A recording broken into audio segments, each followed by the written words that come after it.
September 2 world coconut டே. சின்ன வயசுல உன்னைய பெத்ததுக்கு 2 கண்ணுக்குட்டியை வளர்த்திக்கன்னு சொல்லிப்பாங்க.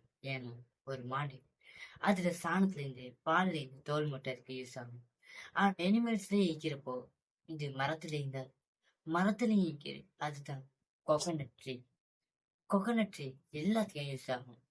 பல தேவைகளுக்கு இந்த கோகோனட் தான் பயன்படுது. கடந்த காலத்துல இருந்து நாம டெவலப் நினைக்கணும். ஆனா மனுஷன் இந்த கோகோனட்டை மனுஷன் பானமாவும் யூஸ் பண்ணிக்கலாம், மதுவாகவும் யூஸ் பண்ணிக்கலாம், இன்னும் பல தேவைக்காக இந்த செப்டம்பர் 2ல நாம என்ன தெரிஞ்சுக்கணும்?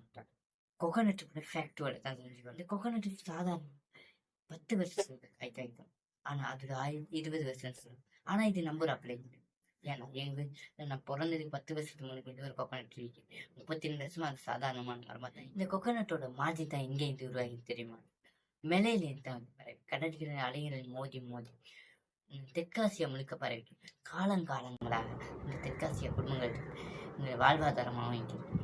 செப்டம்பர் 2 வேர்ல்ட் கோகோனட் டே. இந்த கோகோனட் டே நாம் எவ்வாறு கொண்டாடுறீங்க? கோகோனட்டுக்கு பாதிப்பு பற்றிய விளக்கங்களை கொடுக்கணும். கோகோனட் தாவரங்கள் நடுகை மூலமாகவும் இன்னும் பல நாடுகள் பல வழிகளில் உற்பத்தி. சவுதி அரசாங்கம் கூட இலங்கை அரசாங்கம் ஒப்பந்தம் செய்து தென்னை மரங்களை உற்பத்தி செய்வதற்கான நடவடிக்கைகள் பற்றி பல நாடுகள் அதுக்கான முயற்சிகளை செய்து கொண்டிருக்கிறது. கோகோனத்தை பற்றி ஏதாச்சும் புதிய விவரங்கள் தெரிந்தால் சப்ஸ்கிரைப் பண்ணிக்கொள்ளுங்கள்.